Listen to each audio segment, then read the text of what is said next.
Welcome to the GreatBase Tennis Podcast. I'm Steve Smith, and at the table we have Semjonov. How you pronounce your name this week, Ilja?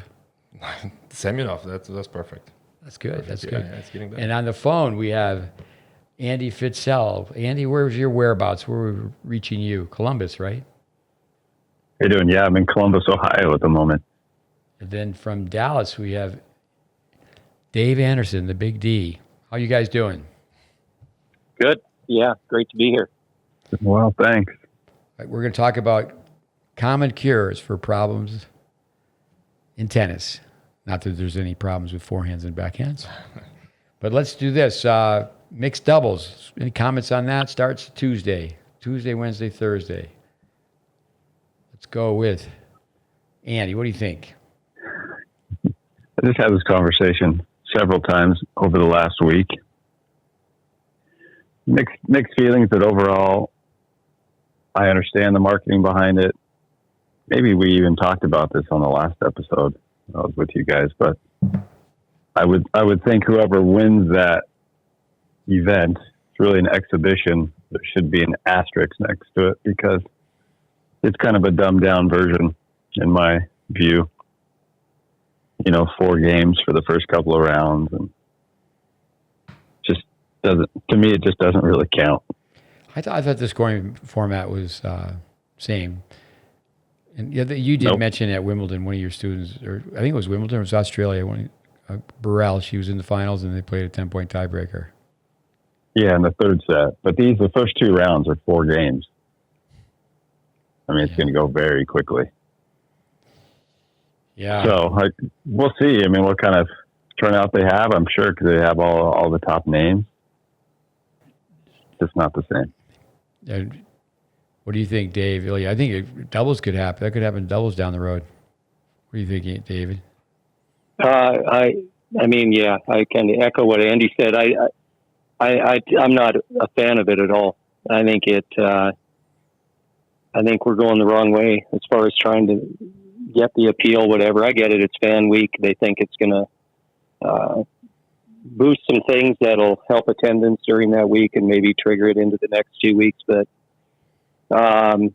yeah, a few of the people have already dropped out, as you know. Navarro's out. She was playing dubs with Sinner, and then Sinner and Alcaraz have till Monday to decide whether they want to actually play it. I think in the next 24 hours, you're going to see it thin out. And I feel bad for the sport, actually, that it's coming down to this. Yeah. But, the almighty dollar or whatever they're trying to accomplish through it, it is. To me, it's an exhibition at best. I think when Federer was retiring, I think he needed to continue playing doubles at least for a year or two with Nadal. I think that would raise some money. People would watch. And I think that will help out. People would watch. More prize money. Yeah. More people playing. More, top people from singles would play doubles. Get more skills. More popular. It's kind of like, I think that's... I mean, in the draw right now, I think if they would just have open, 5 teams from the top players and allow them to come in and just play regularly how they play, I think that would be good. But I agree with Andy. I have mixed feelings about mixed doubles.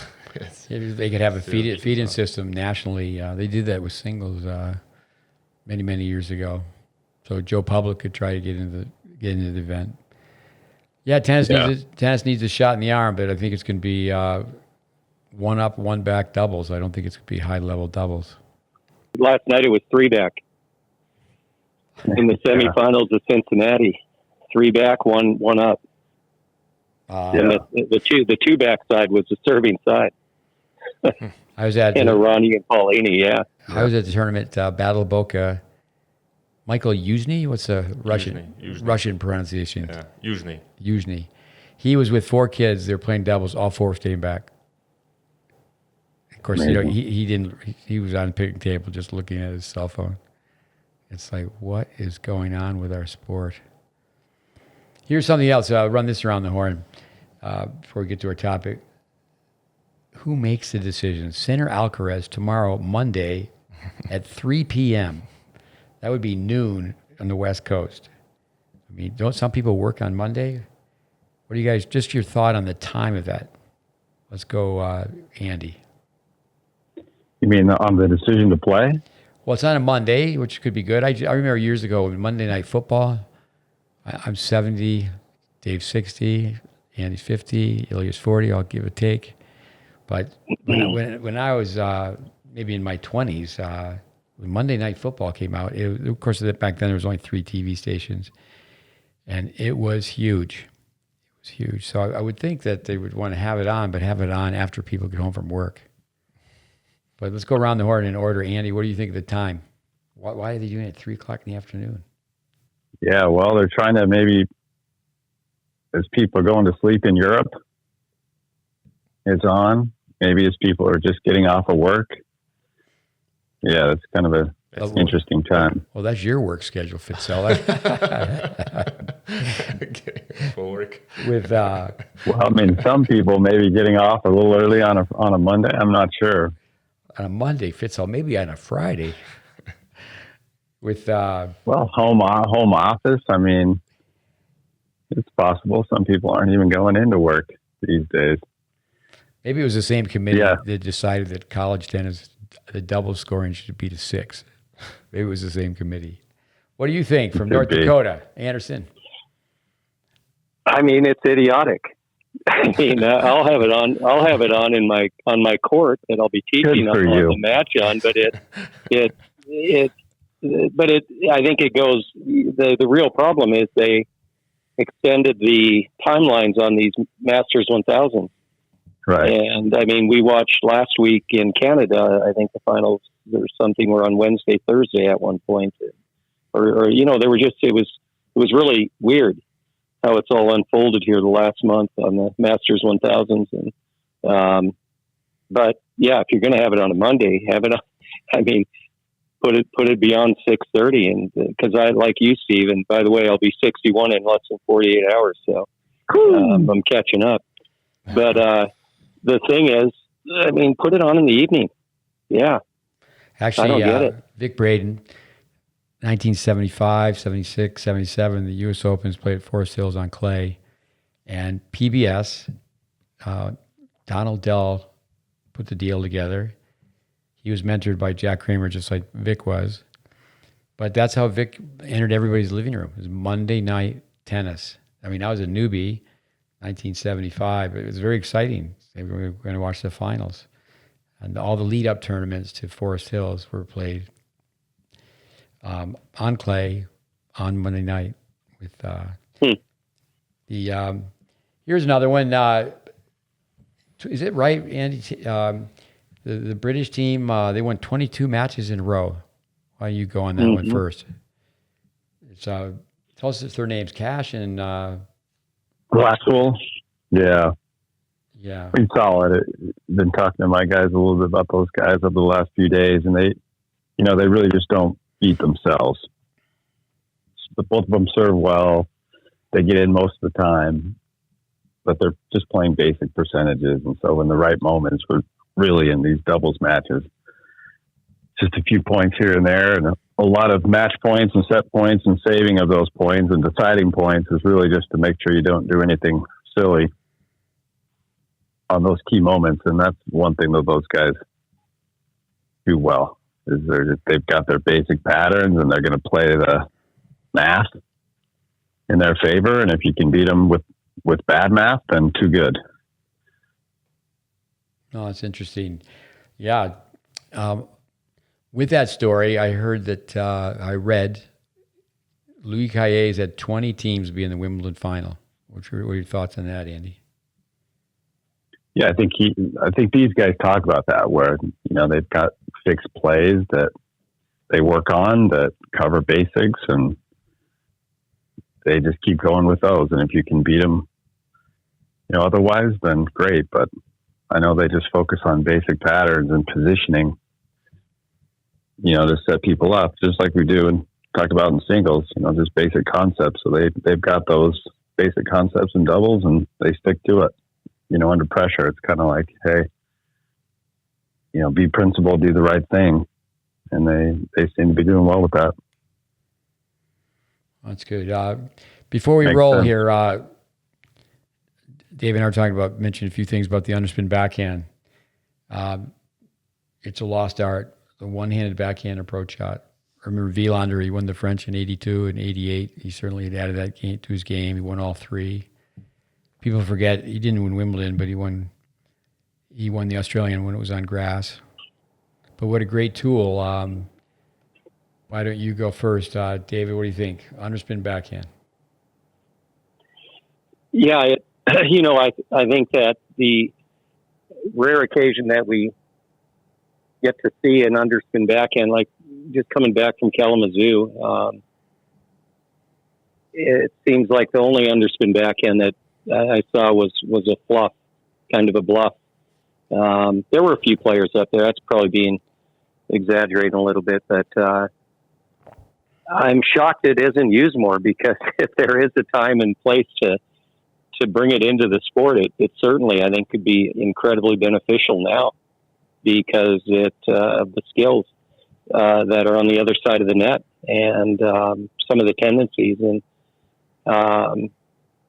I don't know why people abandon it. Maybe it'll take a top player to illustrate it, and make the top of the charts, bringing it back to life. But if it is taught these days, it's taught, in a manner where it's just nobody is really teaching anyone to be able to really hit it firmly. It's got such a severe high to low path, and open racket face that it just doesn't have the bite that, I think that people need to have to be effective with it. It's certainly misinterpreted when you look at the most film player ever, Roger Federer. Is if they just zero in at the impact point, what's his contact point, what's the body position. But if a player is moving forward, then they start to propel themselves, how they're going to align their elbows to move their hips. So they read the follow through where it's not really, the hitting zone is already gone. The human eye can't pick it up. But no, for sure, a lot of people, it looks like they're swiping a credit card. What do you got, Ilya? Underspin backhand. No, underspin backhand, I think when people are actually teaching and working on underspin backhand, I don't think, that's again, most of the shots, there is no math. It's mostly being conveyed as like a feel shot. And it's almost like looked upon just like a drop shot, just like a, so there's no math behind it. I mean, the same way, lost art of underspin, the same for backhand volley. There's no backhand volley. And it's more like, there's no math. Page 36, Vic Braden, Tennis for the Future. 5 variables for underspin versus 2 for topspin. The angle of the racket face. The grip determines the angle of the racket face. Angle of the racket face determines the angle of the racket path. Most people are hitting float slice. I picked that term up from the dumbest Australian ever to walk the planet. They got to get that in. Dave Squire. It's so well put. Float slice versus drive slice. It's like with Gonzalez getting upset when someone said, Roosevelt's famous slice backhand. He goes, slice. He goes, he hit that thing as flat as a pancake. Or how Edberg hit it. But it helps you with proximity to the net. Ball's in flight, you're in movement. Trajectory keeps the ball low. And then you give your opponent less speed coming in. They get approximately 50% of the speed from the incoming ball. With Uncle Vic, players don't value volleying position. They don't trust their volley or overhead. Someone like Shelton certainly using it quite a bit in a rally. What do you think, Andy? Yeah, when we talked about that briefly about a topic for today's conversation, I said, well, that's a quick way to get no views or no listens. Because people aren't really that into slice or underspin backhand approach. But yeah, Ben Shelton's I think he's using it a little more defensively than really offensively. Grigor Dimitrov, he was using it well against Sinner at Wimbledon and unfortunately got injured. But he's got that tool. But I see Shelton using it, but to me it's more of a defensive position, but then no one's coming into the net to pick it off either. But it's interesting. I remember years and years ago in Las Vegas, I was filming a girl who was on the WTA tour. We were going through all of her strokes, and I said, "Okay, now slice back in, or underspin." And she said, "What? No. I don't. That's not how I play. I don't do that." And so I couldn't. I said, "Well, I'm sure you've hit a slice before. Let me just see it, And it was it was crazy. It was like, well, there's one reason you've got no options, Going back to Roger Federer's remarks on why he has so many different options. Well, I took a look at all the shots I needed to own to compete against the players I was going to have to go against, and I went out and I worked on those shots. So for someone to not even let their backhand slice be filmed because they don't even own it, or that's not the way they play, it's like, well, okay, how do you tell me you're limited without telling me you're limited? Just yeah, crazy. Good point, Ilya, with your Russian Dementieva. Yeah. Top 10 player in the world. I think she won Olympic gold. But anyway, bad weather at US Open and wind. She was serving in the 40s, and she's playing against Capriati. And it's like when someone serves underhand, staying a little close to the baseline and serve underhand. But anyway, Jennifer, what a great ball striker, made her come back when majors early, when majors a little bit later, and she was just lost. She didn't know what to do. Didn't know what to do. But it ties in with the loss of the conventional approach volley as well. Right. But let's go with tennis cures, common cures, solutions to problems. Let me just say a few things, and then we'll pick out one problem at a time. Diagnostic coaching. There's the flaw, the cause, and the cure. Want to be able to pick out the primary flaw. For every flaw, generally, it's safe to say there's a counter flaw. So if you can find the primary flaw, it's like knocking over dominoes. You can really accelerate the learning process. A line from the late Peter Burwash, one of our pillars. The art is where you start. But I put one problem down is net phobia. People are afraid of the ball. Why don't you go with that one, David? What's your solution? Yeah, I was thinking about, before you even mentioned the flaws and the talk of the underspin backhand. I mean, the best, we've talked about it, spoke about it many times here, and if you can really begin people's tennis journey from the net, what we call the green zone, and move backward from there, and the strokes just tie together from that beginning at the net into the mid-court zone and into the back of the court. And there's, the reason I think we don't see approach volleys, we don't see approach shots, is there just hasn't been the great beginnings with people getting taught well up there and then getting the exposure they need. And I tell you, I just sent 3 kids off to go play in power conferences in the last 48 hours, and gave them a little speech. And I kind of, prep them, because these kids, for the last 7-8 years, they've only played doubles where they go forward. And I kind of prepared them for, they're probably going to be encouraged to stay back, and how to handle it and do all that. And I said, listen, whatever it is, whoever it is, it could be any of us. If you don't use something, you're going to lose the skill. It's going to get rusty. And you always use the term sharpen the saw. And I saw it, Andy, on your story the other day when you were filming. And I think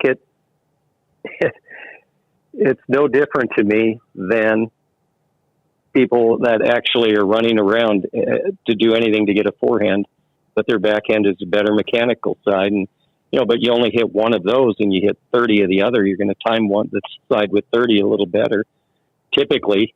And it's just, it's a huge indication, or it's a huge indicator to me of kind of where our tennis teaching and coaching profession is. The whole that you just described, I feel like it's the Back to the Future. It's lost. Go ahead, Ilya. What do you got? Net phobia, afraid of the ball. And just starting with grips. It's just you don't know the grips. I mean, you're gonna have phobias. You don't have the right nutrition. I mean, you're gonna have phobias. I mean, it starts right there.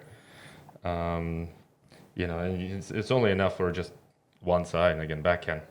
I'm scared of a backhand volley. I'm not going forward. And then people actually don't really understand the yellow zone, the transition approach shot. People are only understanding forcing shot. Then at the same time, lobs. So it's just a combination of things, and then it's on the pie chart. How often do you really spend, at the net, looking over this beautiful view of a tennis court that you can see service line over the net? People don't spend that time. It's like if you don't run for a year, you're gonna be scared of running. Don't do push-ups for a year, you're gonna be scared of doing push-ups. So, but it starts with grips, and I would. No, that's a good point. There. How are you hanging on to your instrument? Yeah. I always tell people when you play piano, the teacher, they have you sit facing the piano. Do you play with your palms down, fingertips on the keys, or do you do it the other way? How's your piano teacher introduce you to basics? Andy, go ahead. Yeah, I think number one, what these guys, Dave and Ilya just said, competency at the net. You've got to start slowly with proper mechanics and then build from there so that you can gain confidence. But then going back to the root cause or problem, we joke around saying players want the 2-inch trophy. So they're afraid of losing. And so they go to the net to lose at a faster rate early on, but so then they just avoid the net because they want to win. And so the root cause just comes to, whether it's coach, players, whatever it may be, parents, they want to win, so they don't go to the net. So it starts with that as well. Yeah, the start. It was Quick Start. The mentality. The USTA, they dropped the name Quick Start because of QuickBooks. So it was a marketing problem. But I remember writing an article. It's the right start. It's not a quick start. Mini tennis, kids playing mini tennis. Years ago, when people would just take private lessons, there was no homeschooling. There'd be group sessions for spring break or summer camps, but the kids would get together, and with like Dave Anderson, he must have been good at it because kids used to play for Mountain Dews. Mm-hmm. And I won too much. Caused a lot of problems. Led to an addiction. But I mean, going out to start with Wayne Bryan in his famous letter, the transition balls, people forget the foam ball. Get kids having fun with a foam ball. It's the slowest of all. Not the best on windy days. I think also cross training, you can do it on a tennis court, but kids playing soccer, they'll stop the ball with their chest. They're not afraid of the ball. I used to tease and say, this is the Russian drill, and I'd feed balls not too hard, softly, and the kids had to stop the balls with their chest, like in soccer. And then I would say, okay, let's do the East German drill. What was that? The DDR, right, Andy? So they just turn around and just slap some balls into their back. But it doesn't really hurt. It's not a lacrosse ball. It's not a hockey puck. But if people are afraid of the ball, and what Vic would say, Freud's return to the womb concept, the elbows come in and they sink. And when something's coming at you, it's human nature to go away from it. That's where if kids have played a little bit of a contact sport, Rob Krejcik was always saying to kids, the running back is going through the line of scrimmage and they break into the open field. The defensive back, they're going to hit them, but the running back, they just put their head down and just boom. So I think playing other sports would help. I remember Robin Anderson. She was number one in the country before we started working with her. So hats off to her father years ago, Denham. But Alex Vukovic, who's been on our podcast, kid we brought up in tennis, played at Princeton.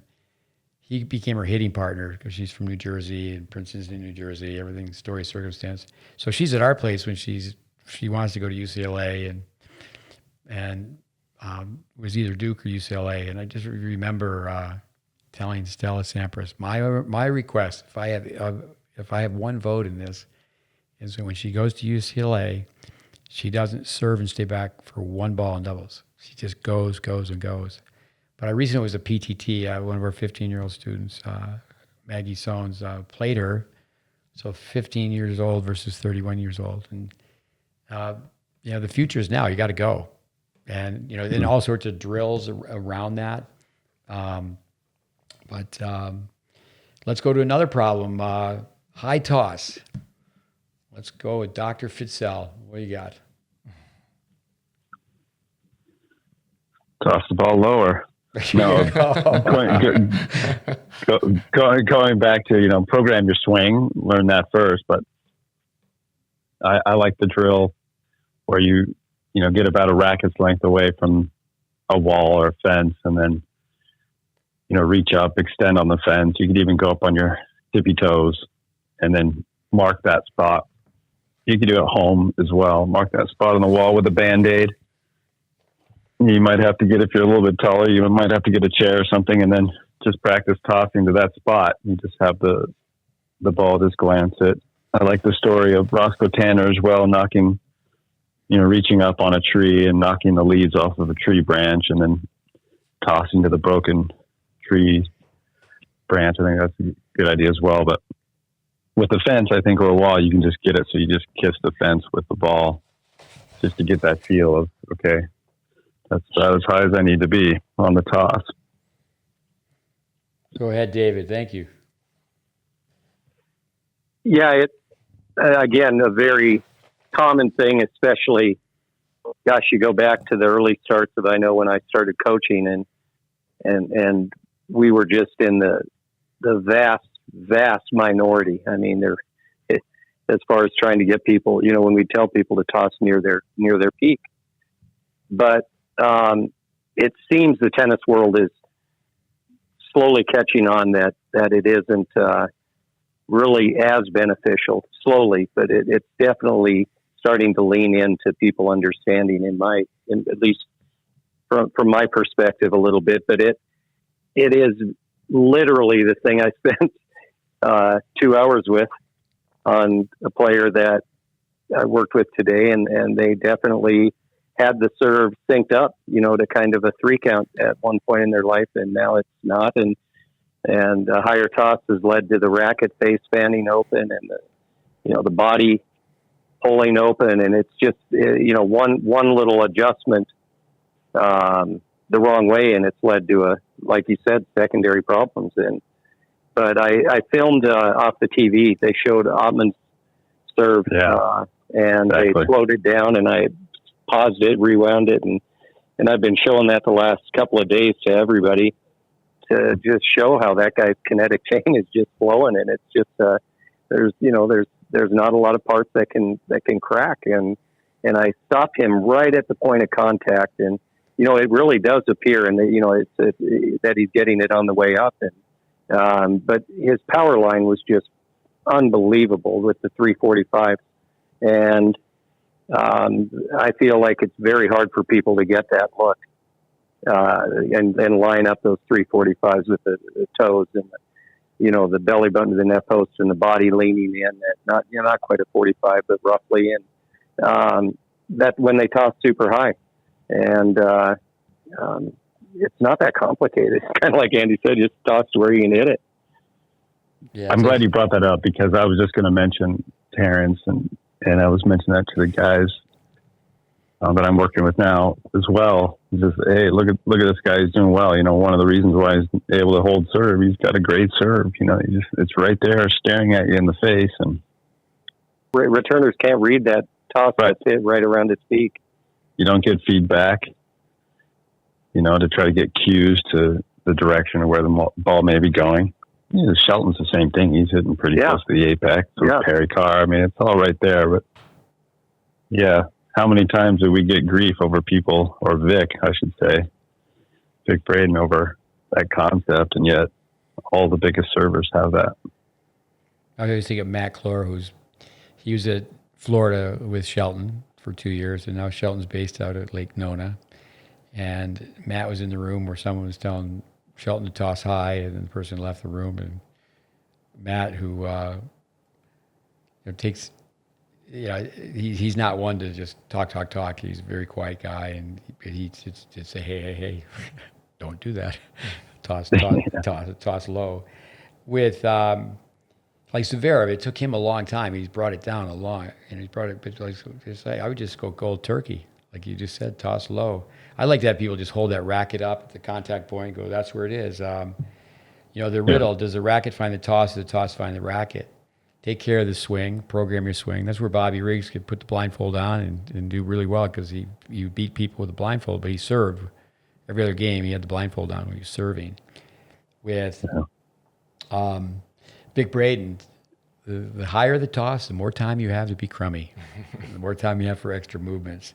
I like the drill where you give a kid 3 balls and they run forward, or the drill where you toss so far out in front, you got to toss with your right hand to the right and you snap down. I mean, we know on the serve you snap up, and the drill is like, well, you can't do this drill if you don't have a low toss. I like Vic's the drill he had with a 2-inch toss. If you have a 2-inch toss, the players can really work on palm down and swing fast. But when that toss goes high, again, the racket will regress into a palm up. It'll how they fan a racket.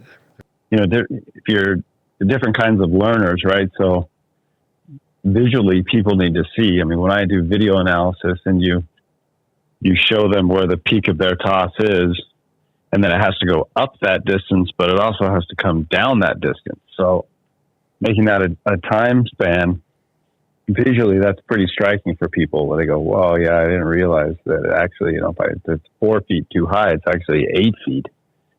Right. So you visually do that. And then just the idea also if they're, kinesthetic or more, they have to feel it, just getting people to see what it feels like to have a continuous swing. And then if they have a high toss, they start to pay attention to, wow, yeah, I didn't notice how much I have to slow down my swing or even stop and have a hitch in my swing.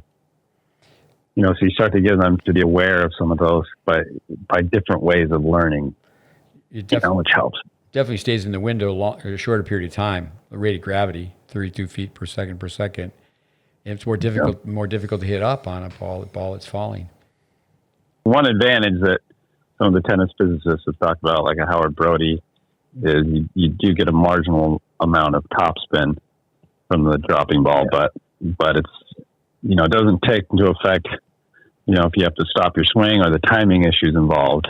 I always tell people, well, if you're hitting topspin on the ground stroke, you're not going to try to have the ball falling each time. It's like, why not just learn to swing the racket faster by using the kinetic chain, and then that way that's going to turn into spin. So, but some people will say that, well, you get more spin from dropping ball, but it's really negligible. Yeah, and I think that's actually a common flaw in our profession. It's being taught, and the toss being brought too far over the head as a way to get young kids to be able to kick a ball up over the net and control the court in a way that's not going to get them a high school degree in tennis, really. And but they get that cheap spin by going up a lot higher and letting the downward dropping ball create the friction, right? The soccer ball rolling at you. And for our listeners, Andy mentioned the late Dr. Howard Brody, physicist, Penn University of Pennsylvania. Definitely way over my head, but he obviously became really close friends with Vic, I think at Gideon early years ago. But for our listeners, research and practice are so far removed in tennis.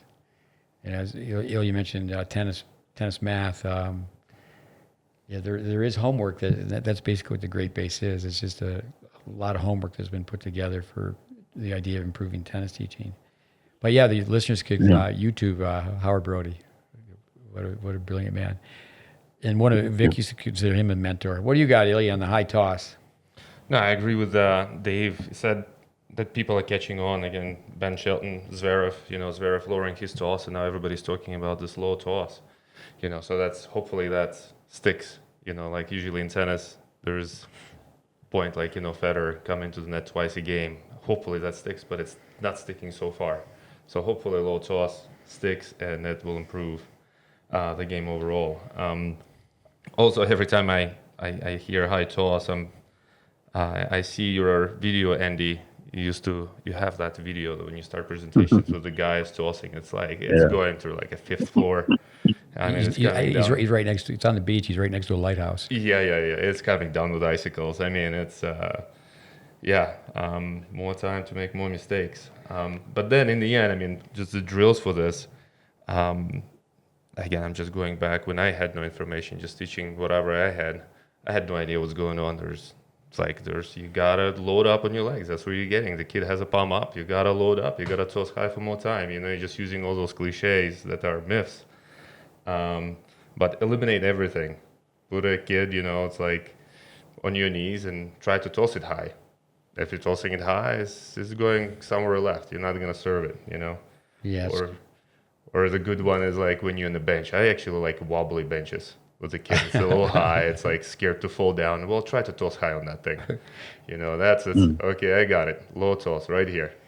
That proves. Yeah, for our listeners, if you go to Home Depot, go to Lowe's, and just get a board about the length of a skateboard, 4 feet. It's a little longer, 4x4, and have them just stand on it when they serve. Yeah. With the bench is a good idea. Actually, palm down. I was listening to J.J. Wolf's father, and he mentioned palm down is something that like it was a novelty because obviously he hadn't heard it. And you have that film where you helped him with. I remember that. Yeah. You helped J.J. with his serve. One of our former interns comes across on the internet like he invented palm down. I mean, it's like it's. That anyway, the high toss. Let me do this. We'll go around the horn and we can ask Andy what movies this come from. Little test for Fitzell. Uh-oh. Jack Nicholson movie, one of the best ever, 1974. You probably already know. Shouldn't have gave you too many hints. So it works like this. I'm Dr. Smith. We have Dr. Semjonovs, and we have Dr. Anderson and Mr. Fitzell. What movies that come from? I know it. One Flew Over the Cuckoo's Nest? There you go. The fishing boat, where they illegally take out the fishing boat. He introduces everyone. Yeah, I haven't seen that one in a while, but that's a great one. Chief, Juicy Fruit. I'd read the book, so I knew that was coming. Hey, what about the Wristy Forehand? That's a problem. Is that a problem? Let's go.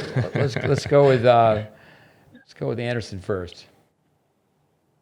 I think that so much debate can come back to one central point that is none of our opinions, just fact, and that the ball's on the string a little over 4 milliseconds, roughly.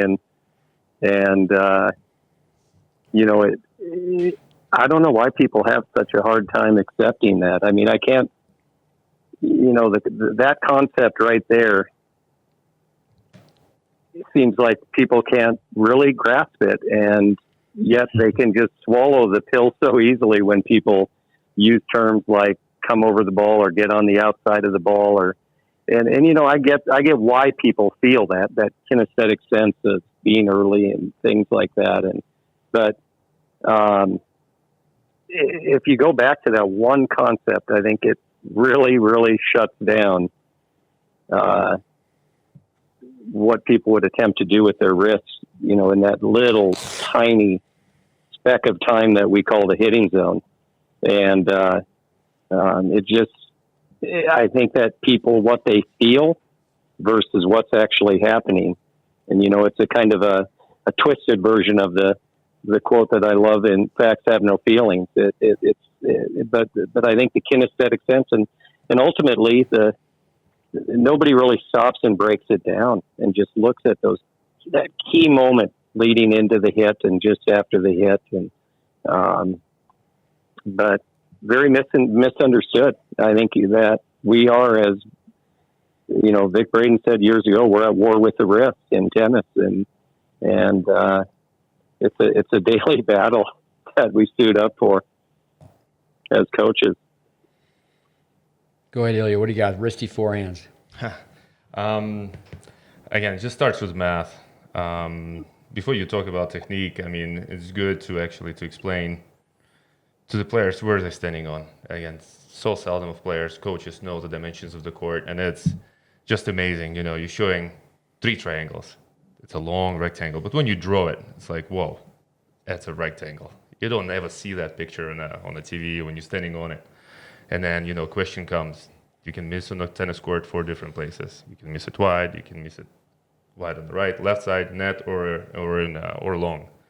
Which mistake you're trying to eliminate first? And if you don't know dimensions of the court, you're gonna say net. And then you bring in the player to like doubles line, doubles alley, let's rally. Okay, now I know the dimensions. So just knowing your targets and knowing your stats, I think it's you will make a connection to the wrist that you know that needs to be more fixed. You need to hit the ball in a straight line. And then at the same time, if you don't know the math, if you don't know the strategy, you don't understand that tennis is a consistency game. People are looking just for a home run. It just feels good. That slap just felt so good. That's a TV shot, and it's a dopamine released. And if you don't have information, I mean, you're addicted to it. You're addicted to a drug. But if you know the dimensions, you know the math behind it, you know which mistake you try to eliminate first, you'll win at the war with the wrist. So it'll make more sense to you. But if someone comes across, hey, it will feel like you're slower and all of this. It's like, I don't get my drug. I don't get my 1 point out of 10. So it's just education. That's great input. What about you, Andy? What do you got for the wristy forehand? Let me just go back quickly to the high toss. The 30-footer. That was at the Vic Braden Tennis College at the Homestead Resort in Michigan. And I filmed this guy, and I messaged Vic and said, hey, you got to go down here and see this. And so filmed him, and then Vic interviewed him after, and he said, well, I was told to toss the ball high, and this felt appropriate. And it really was 30 feet off the ground. So people are being taught things, and with the wristy forehand, people are being taught, to come over the ball, to be wristy, lag, and snap. But like David said, Vic's line, you're at war with the wrist. And what Ilja was talking about, there's only a few places you can miss. And also Vic's research, if you're 1 degree off, the ball goes 6 feet different. I mean, that's just nothing. So people, it's like, if you're just messing around with that thing at all, you're going to miss. And so that's one battle, is that people are really teaching that to be active and not passive with the wrist, like actively try to do things, which is dangerous, not only for making and missing the shot, but then for injury prevention. But when I do see people that are trying to roll with the wrist or the forearm too much, there's brain typing as well. So some people may have the propensity to do that because they're genetically wired from the finger to the elbow. So that has to be talked about sometimes. But my favorite drill is to take somebody that's like that and to get them to really try to feel the upper arm work. So they swing more from the shoulders. I'll have them put the tip of the racket against the fence perpendicularly, like at the contact point. So they have that position. Okay, here's the moment of truth. And when I do that, I try to have them have a finger span of distance from their elbow to their body, to the side of their body. So they have, a decent amount of space there. And then just to have them keep the tip of the racket along the fence after the hit, so they start to feel the hitting zone, and even a little bit before that. So, and just try to work on an area through there where they keep the wrist and the forearm fixed, just to get that feeling. I'll have them close their eyes and do it again to get that kinesthetic connection, but to show them video. Hey, here's, I show Federer all the time. This one clip that I have, like, here's slow motion and just look, here's the hitting zone. There's nothing funny going on. The racket's vertical at impact, and it's staying out towards that target after the impact. So you fight the ignorance in a few different ways, and then the proof just ends up being in the pudding, where it's like, okay, can you make the shot? Especially when you mix up speed and spin, or you get a bad bounce off different surfaces. You get exposed pretty quickly. Ilja, Mukundin, your college teammate, what's his last name? It's tougher than mine. Longer. Nanda Kumar. Say that again. Nanda Kumar. So Mukundin has a student is here for the second visit. He's here at the beginning of the summer. He's back. Nice young kid. And just one ball. He goes out with his partner. He's 13, his partner's 17. I go, one ball, 45 minutes, we're rallying, because we go all day up here in the mountains. One ball. And there's just service line to service line. And I'm counting, that's 4, that's 5, that's 6. He just misses. Of course, we toss some balls, and we have him just show, he knows how to hit the ball, but when he plays, Yeah, you just got to go back to how Makuna was teaching you. You need to play the way you have been taught. Jimmy Connors, I'm going to play the way I was taught to play. But I just go, are you early or late? It's great for our listeners. Ask a kid when they miss, are they early or late on the forehand? I mean, they're hitting slow from the service line, and he's early because, again, he's just so wristy. Now Peter Burrow, I should say years ago, the best place to teach tennis is where kids have not seen tennis on TV because they'll misinterpret what they see. Throughout tennis, people are now forcing that. Someone plays with a high contact point, they're going to have a shorter hitting zone, and there's going to be a time when you swing really fast. So sometimes you open up. You don't force opening up, but you lose a little bit of that front shoulder hitting a forehand. And the body's the leader, so goes the body, so goes the racket. But no, it's definitely a problem because people are forced to do that. To turn the doorknob. I mean, how could you think that's going to work? You get your racket right at the impact point, and then you turn the doorknob. It's like, I'm going to sell you a car without tires and tell you to save on air. I mean, how can people buy that? It's like, are you kidding me? It makes absolutely zero sense. I remember asking my father years ago, John Newcomb came on TV and said, you got to come over the ball. And I was studying tennis. My father said, what do you think? He's a civil engineer. And I said, no, you tell me what you think. And he goes, no, it won't work. It'll hit you right in the foot. The racket's pointed down.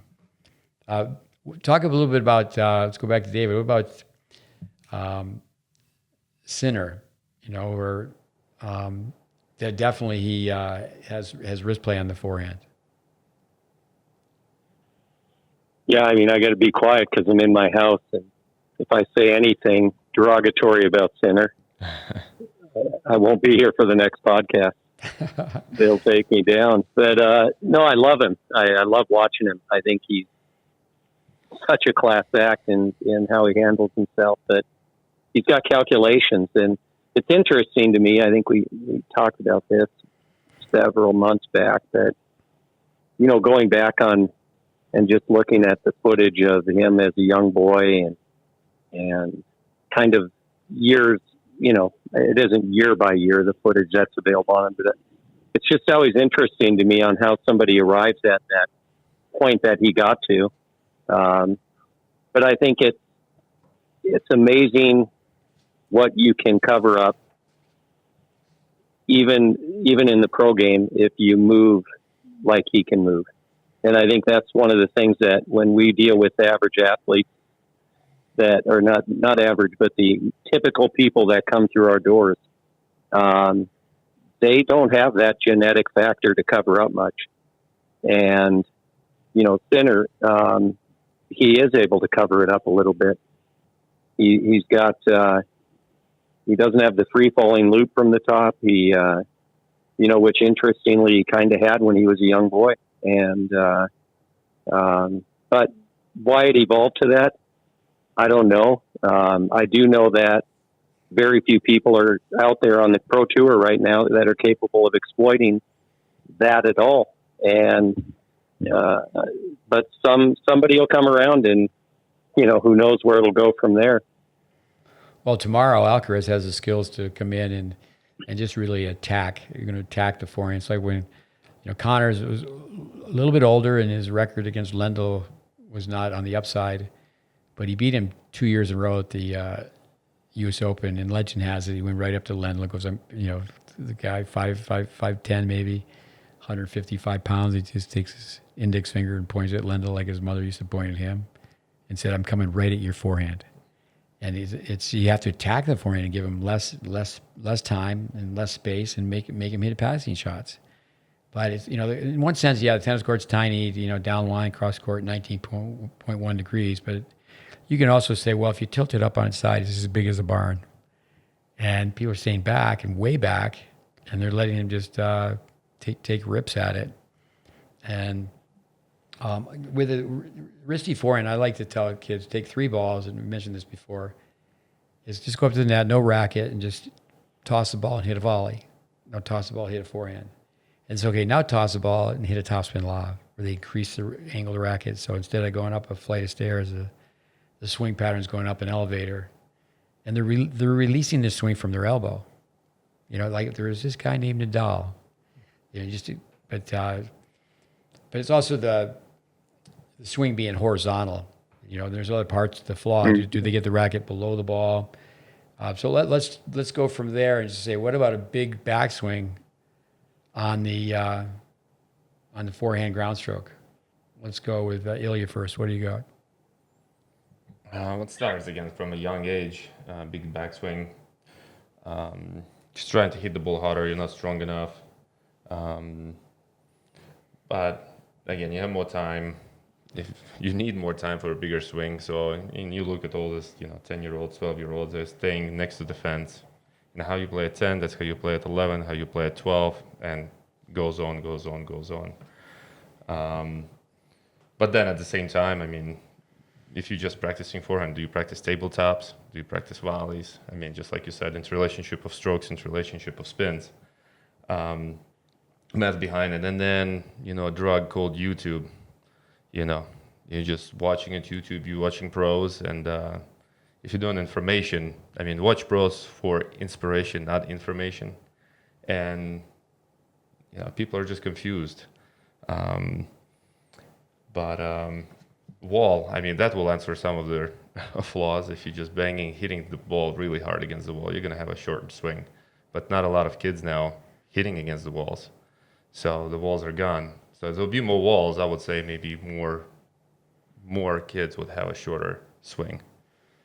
Yeah, the portable backboard that we have is try to hit two balls at one time. That'll help you have a short swing. Yeah. Dennis Vandermeer had the drill: make 3 circles, and then make 2 circles, and make 1 circle. The word picture method from Don Leary: over the bridge, up the hill, letter C. Have the butt of your racket, doesn't leave your belly button. It's always facing your belly button. Andy, go ahead. Big backswing. Yeah, I think like Ilja said, probably the root cause is kids are trying to hit the ball too hard, especially early on. And then when you go way back like that, body and racket get out of sync, and then you end up with these horizontal swings that, so you're going to miss either late or early or in the net because of gravity. But I like the chicken wing, raise the elbow, chicken wing the elbow out. That'll help anatomically kind of shorten up the swing. So that's one major thing.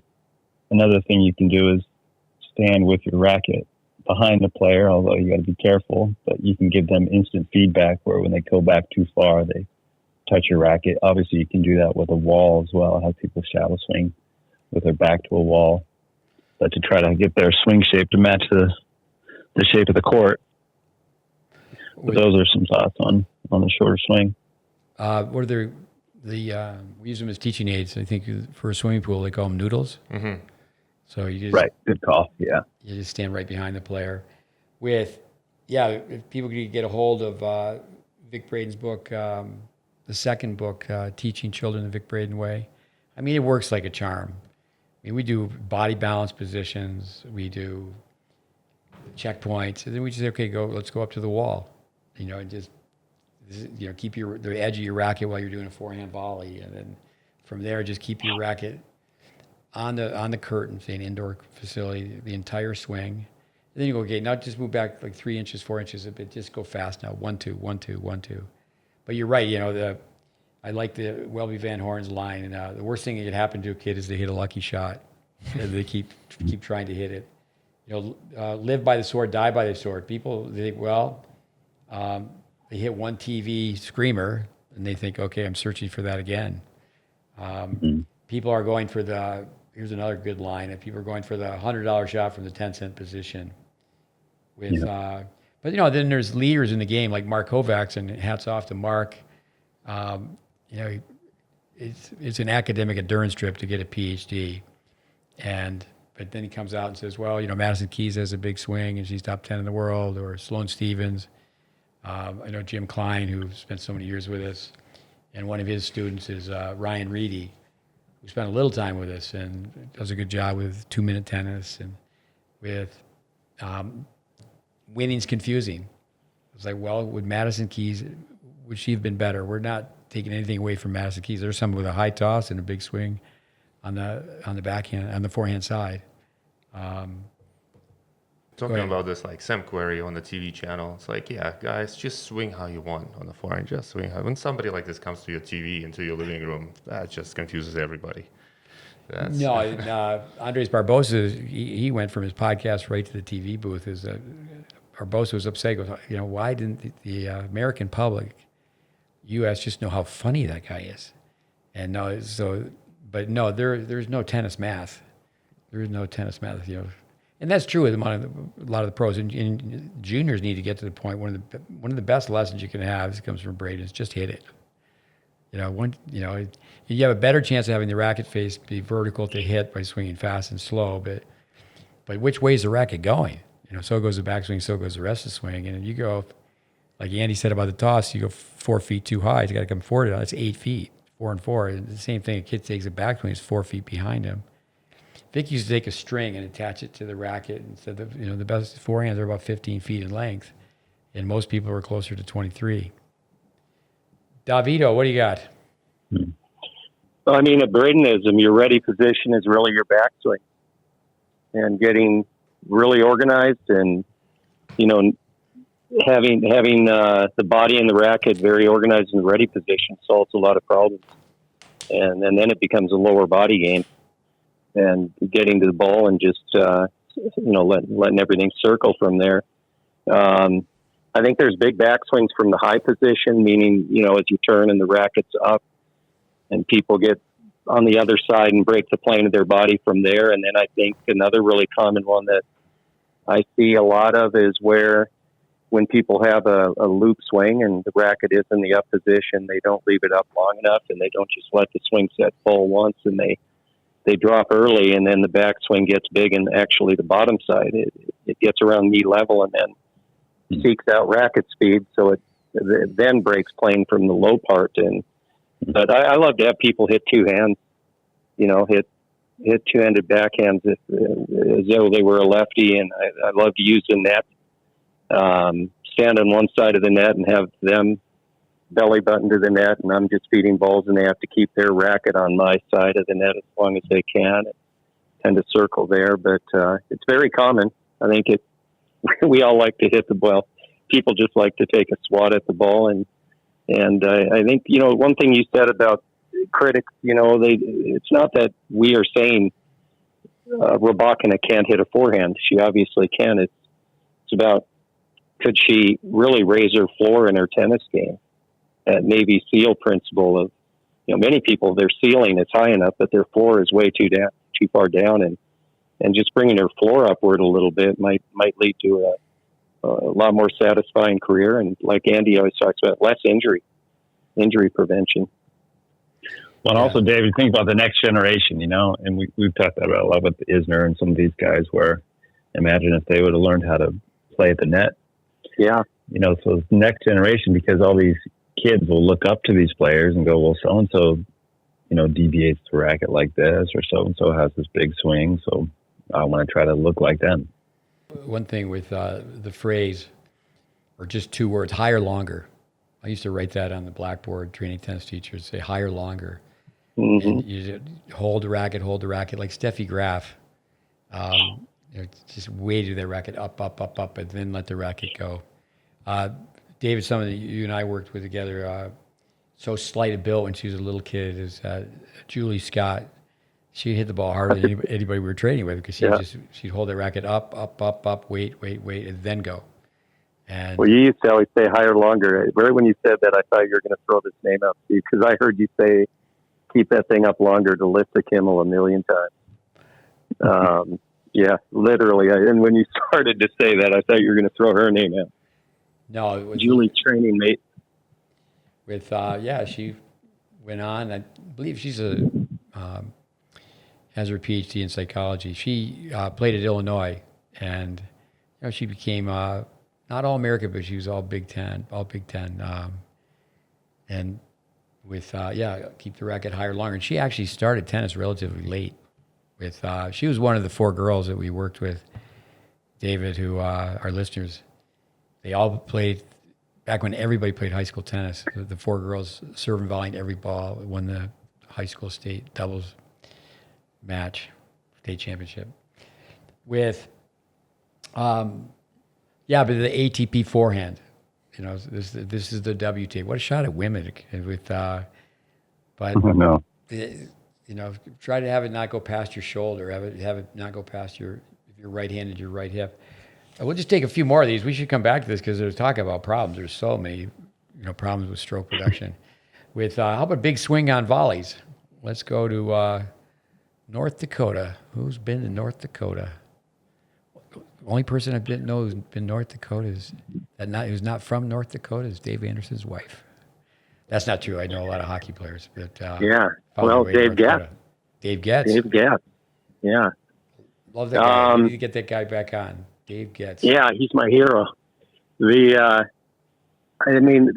thing is, I heard a commentator talk about this with De Minaur the other day, and he's not scared to go in, and he certainly that guy gets in. When he gets in, he gets in. And they kept referring to his forehand volley being a little, late and behind him, but everything's a byproduct of the grip. Ilja talked about it earlier. Know the grips, and Richard Hernandez saying, "What's wrong with Canadian tennis? The grips, or how would you fix it?" But everything's going to have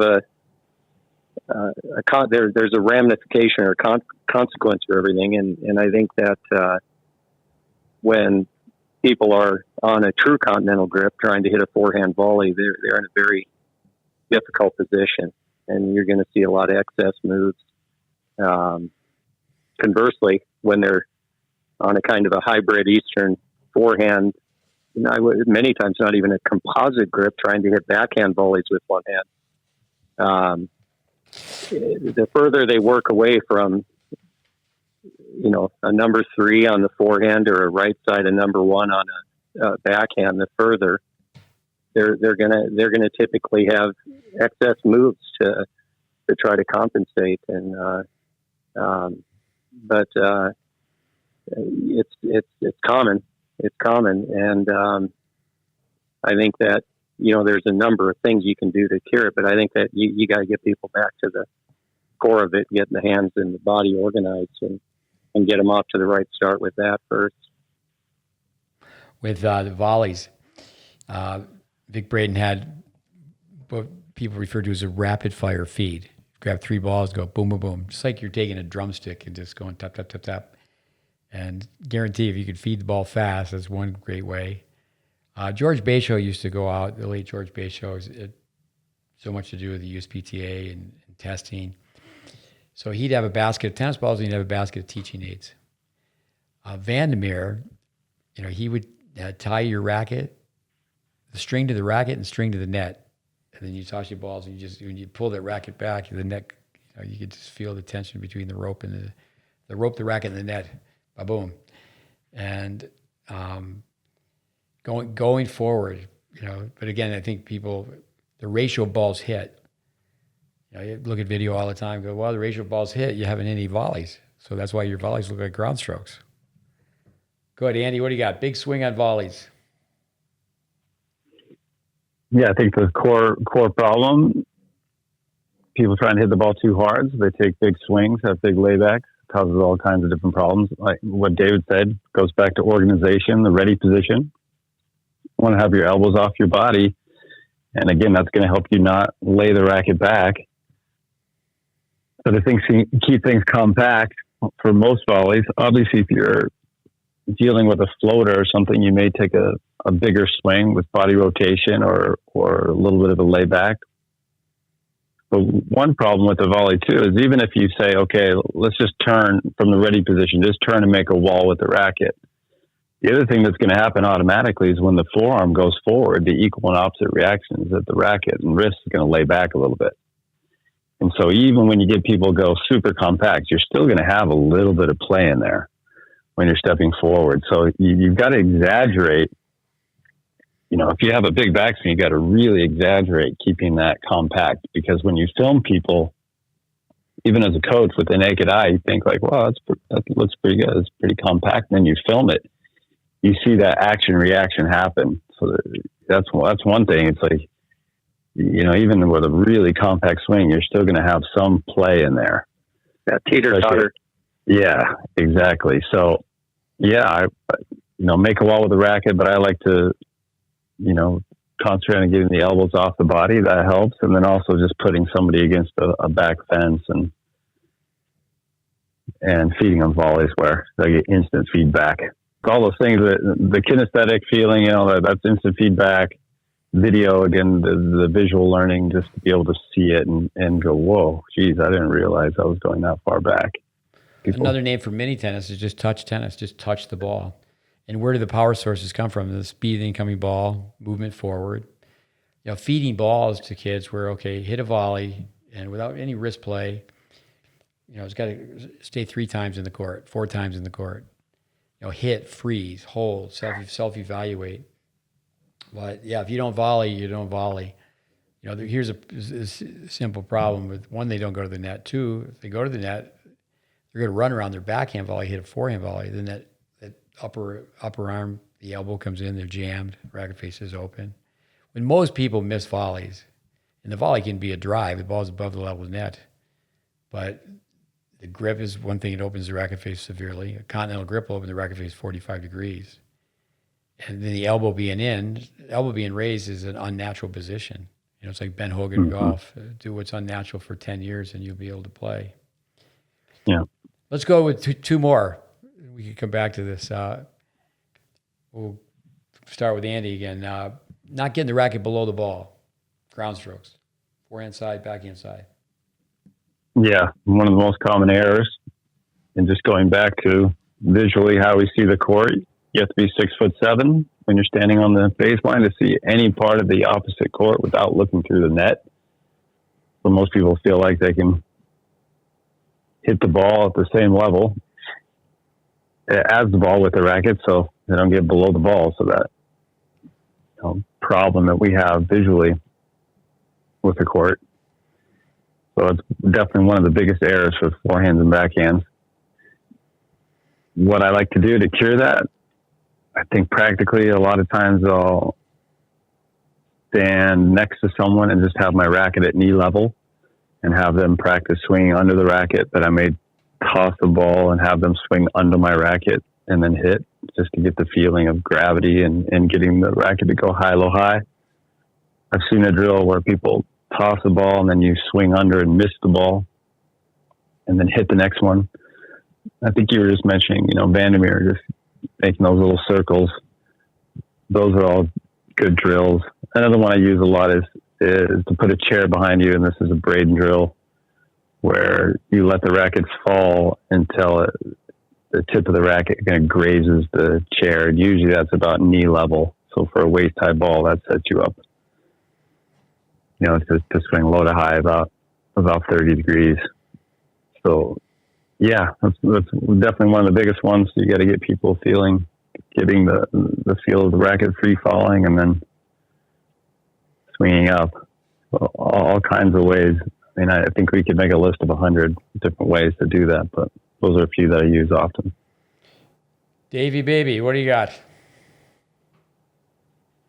Yeah, it's amazing to me how many people are, really truly struggle to hit true top forward spin on both sides, and obviously that's one of the key things. I think what we talked about briefly here and there on this situational training, Andy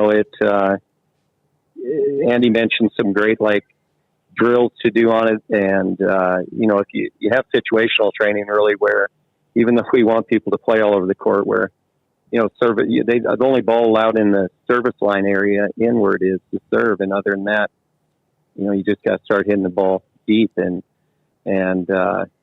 because people have a lot of trouble syncing up the swing in the body, and some of the flaws that we mentioned, like the big backswing and things like that, are huge factors in why they don't get underneath the ball.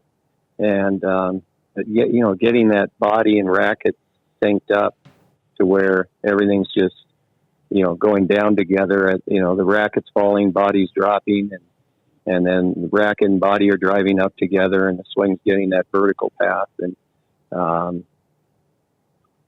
some people are just more apt to not do it, for a variety of reasons. But I think there's a lot of situational drills you can do though that can help get people doing it, because it seems like I'll feed balls to people all day long, and yeah, they're getting shape on their ball with top. They're moving the ball up and down, and right when the rally begins, suddenly they're just not getting under the ball at all. So, and they're good enough athletically. So I think it's not one answer fits all. It's individual case studies, but boy, is it common. I think, David, too, like you're saying, visually, just the situational drill. Well, visually, if you just black out the net, right? Yeah. You put those tarps over the net, and then all of a sudden they see this brick wall in front of them, basically, and they start getting lower automatically, or even just getting someone to aim, with a rope zone or aim at balloons over the net. They start getting the racket below the level of the net automatically. Yeah, and the tennis, the people that are televising tennis could do us all a huge favor by getting down at court level more with it. 100%. Ilja, why don't you tell us in either Latvian or Russian? Oh man, it's gonna be tougher. I thought I'm like conquering English here. But, no, I mean to digress. I mean the same thing with the volleys. It's like just weak legs too. The wrist is coming up on the volleys. It's just like your legs are not strong enough. Just one of the things. So the same thing, not getting under. Just sit in a chair. Get low. You can take a Gatorade jug, turn it upside down, have a kid sit on it. They drop hit balls. It's a lower body sport and upper body sport. You're doing a body squat. Race to the bounce, get set, and are you there behind the ball before you hit it? And use the legs. People find an easier way, a shortcut. Uncle Tony, there is no shortcut. The easiest way is not the best way. A few things on take a racket with no strings and toss balls to kids. Because Lenny Schloss, the gentleman put so much time, great guy, with Billie Jean King, I coach. People are so interested in the flyaway ball. All these ideas, Vic Braden, taking towels, get some clothespins, cover the net, put the ropes above the net. It was Braden with Tracy Austin with balloons, and Jimmy Everett with his daughter Chris, and the rest of the kids in the Everett family, putting 2 nets up. Vic used to have people, the kinesthetics part, close your eyes and just go really slow and go down to the unknown territory. There's a long ways from the hip to the knees. Most people, they're lucky if they're getting 2 inches below the ball versus 20. Vic used to say you got to get at least 12 inches down. With the Djokovic jog, we have kids do that where he slowly jogs, and you have kids just start at the baseline, do the Djokovic jog to the net. It's like, no, don't walk, don't run, go really slow. And he puts his right hand down as he bends, his left hand down as he bends. I like the idea of taking a bicycle tire, putting it upside down, and the idea of where you got to hit the ball from your thighs. I read one time, and I hope his health is better. Guillermo Vilas was taking some shots at American tennis, but actually he'd have to be reminded he played the Orange Bowl with Jeff Austin, and Vic went to Argentina, and Vic he designed a teaching aid where you could prove that you could hit topspin without the racket, just as your body's going from low to high. And generally, the body's the leader. The body's going the wrong way. It's pulling horizontally. Let's go one last one, and this is a very common one. Show me two-handed backhands where it's a collapsed wrist. What do you got on that one, Ilja? We're on the horn the other way.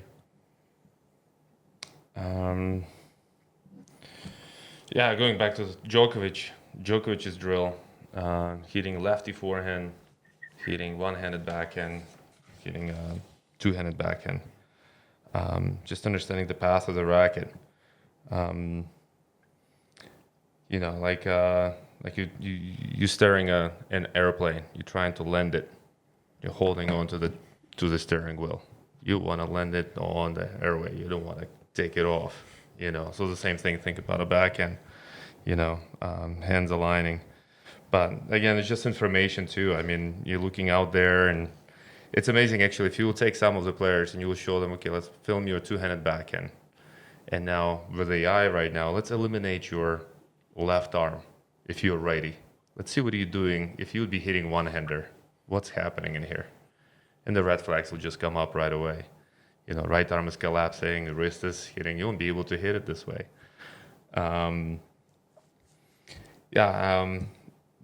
Drills to fix that. I mean, there's so many, but, you know, rolling the ball on the wall, making sure your body is the right place, elbows away, right arm straight, the grips are right. Because if you're going to be holding, you know, was semi-Western with your left hand under the grip, I mean, racket is going to be too close. You're going to be pulling it in. A power source is going to be using your wrist. So just the math alone, knowing nuts and bolts. Same thing, spinning a bicycle tire. I mean, hitting the ball in the alley. Let's go play first to 10 points. Drop hit backhands to each other. The ball has to land past the service line in the doubles alley. You'll figure out pretty quickly you need to fix your left wrist as pure righty. Yeah. All right, David. I mean, grip, swing, body. If you're weak, again, if you're the further you are from an Eastern backhand grip with your dominant hand, your bottom hand, you're going to have a greater tendency to collapse.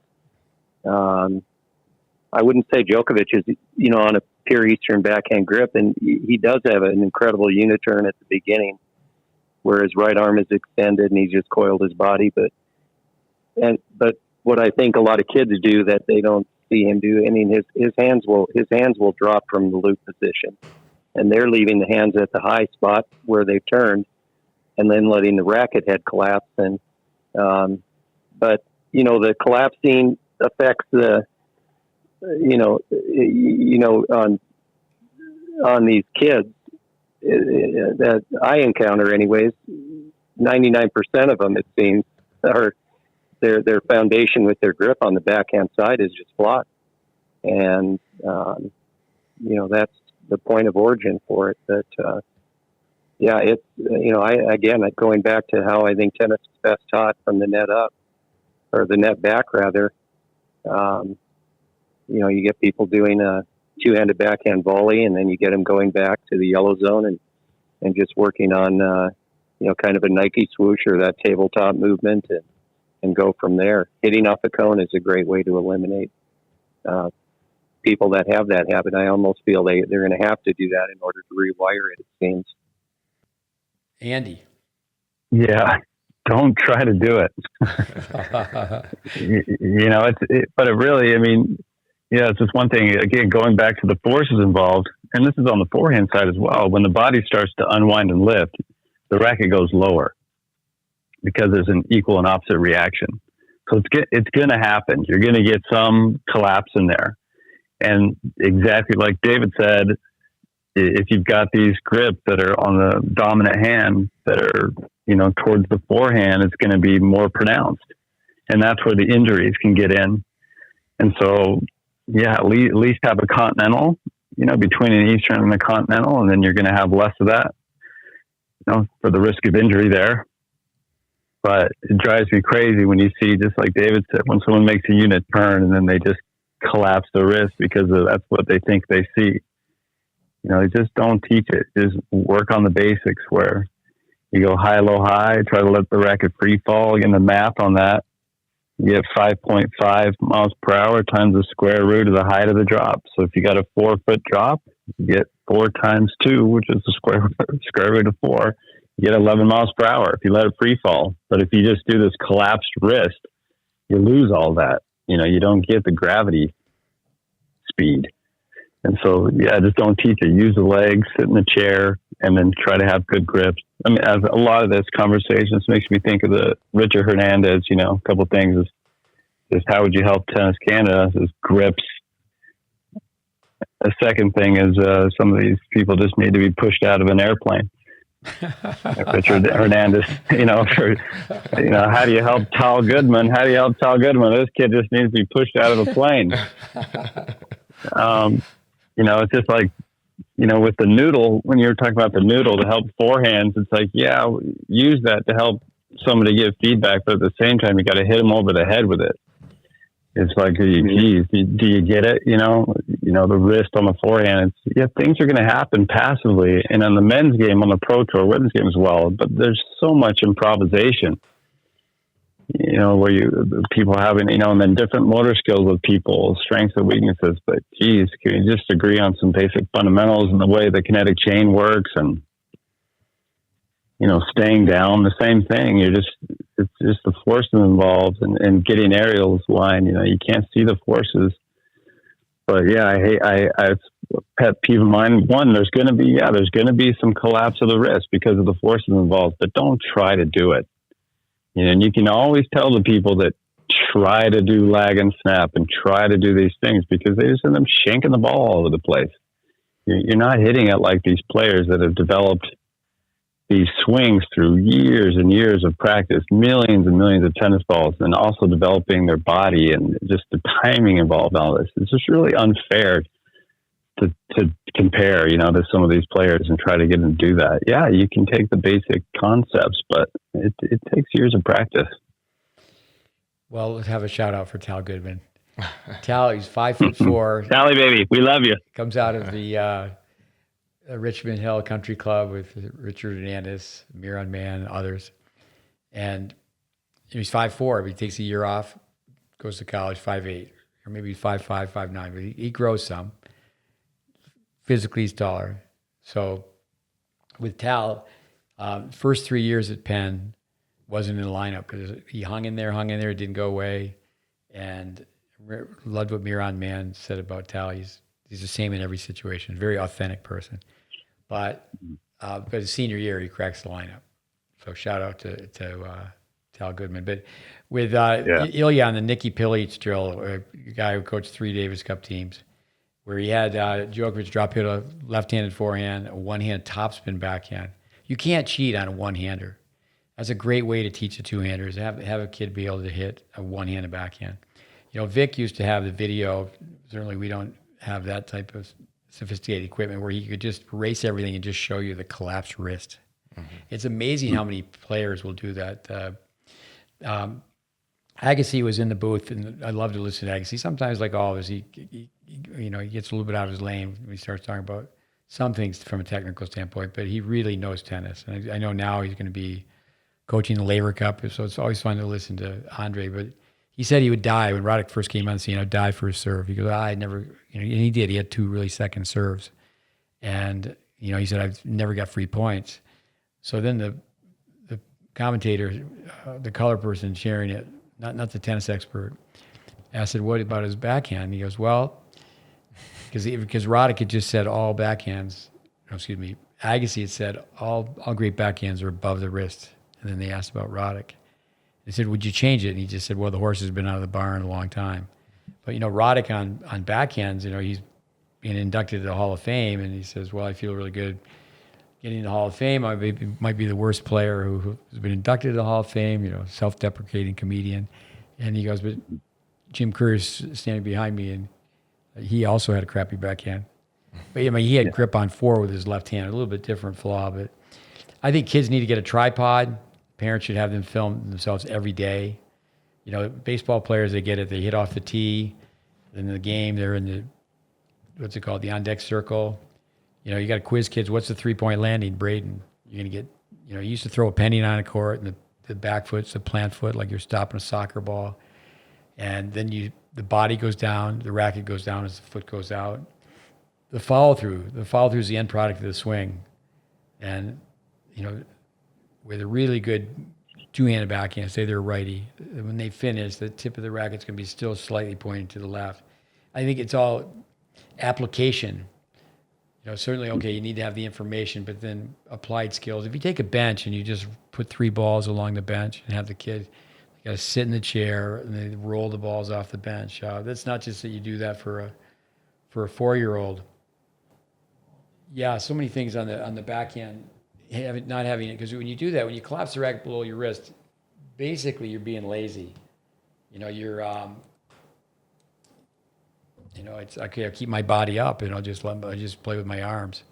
Well, if you do that over and over, you're just asking for injury. Right. But I love the Welby line. I was talking to a gentleman yesterday. We have to carry the torch from tennis teachers from the past. I mean, the results that he had, results that Vic had. People don't really remember Vic for his information. It was more the presentation back in the day. But Welby would say that you can improvise with a fundamental range of correctness. Vic would say you can't violate physical laws. With one thing with grips, you really want to have a kid hit a two-handed backhand when they're in their developmental years.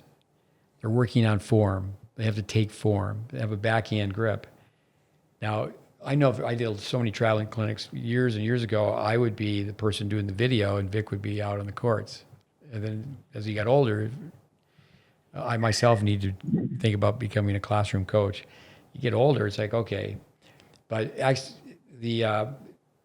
it's been proven that the left hand, say a two-hander, the left hand dominates hypertrophy, expansion of the muscles in the forearm. But because they have more flexibility with a continental grip, so most two-handed players have the top players have a continental grip on the dominant hand. Say a righty, the right hand. But then you say, well, if you have a backhand grip, it's going to help you close the racket face. And we're talking about the base knuckle being on the right side of one. The grip with the least amount of adjustment. No such thing as a perfect grip, just a grip with the least amount of adjustment.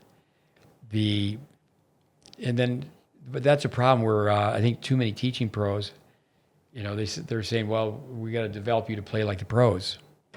But stage development, you're much better off to have a backhand grip, go slow. I think that people try to accelerate the process and really go slow, work on playing other sports, but really early on, they have great technique. And say somebody's, they're going to school, and now the season's around where they're playing soccer. They should still, even if it's just 5 minutes in the morning, 5 minutes in the evening, get in front of a mirror and rehearse the basic stroke patterns. But guys, let's round the horn and we'll wrap this thing up. But I think we should do this again. This was Andy's idea. Good idea, Fitzell. Pat yourself on the back. Not the first time, won't be the last. Teasing. No, hopefully the listeners got something out of this. No, that's good. How about you, David? Yeah, it's always fun to talk tennis. And I think that, hopefully there were solutions to problems today that everybody can, whether coaching, playing, or whatever they're involved with in tennis, that they can pick up a few ideas and apply them. One of the root problems to a lot of this too is the ego, thinking about winning and losing over developing skills first. Yeah. Well, it's the ego of a player, ego of a coach as well too. As when you don't know, so knowing nuts and bolts, 2 + 2 = 4, not what you want it to be. That's always a good line. The nuts and bolts. Can you build it? Tennis players their games have to be built. No one just picks the racket up. Everybody has a right to be a beginner. I think listeners, another book called Quick Fix. You can help people within a very short period of time. I was flattered one time. For years, David, you know this. I couldn't go to the tennis teachers conference in New York because I had to be in Tyler, Texas when the school year started. But I was always telling Vic, just ask people if they want to work on their strokes during the presentation. And because, you'd be talking about electric myography or this, that, or the other thing. And, if anybody want to work on their forehand, and then in a very short period of time, you'd get people to hit the ball much better. And he would just say, no. He wouldn't just like, okay, that's better. I mean, he'd get the people to really be able to hit it. But the quick fix, you can change someone's strokes. We do a lot of pre-post videos, and the kid leaves looking like $1 million, but it's all artificial because if you don't own it yet, you got to go back and just do the drills. But here's something. Mike Larscheid, longtime member of our associated from our network. I've known him like 25 years now. So he's in Georgia. He's at a public park that has 15 courts. He's renovated a building right next to the 15 public courts, and they built indoor pickleball. And he's obviously involved from a business standpoint.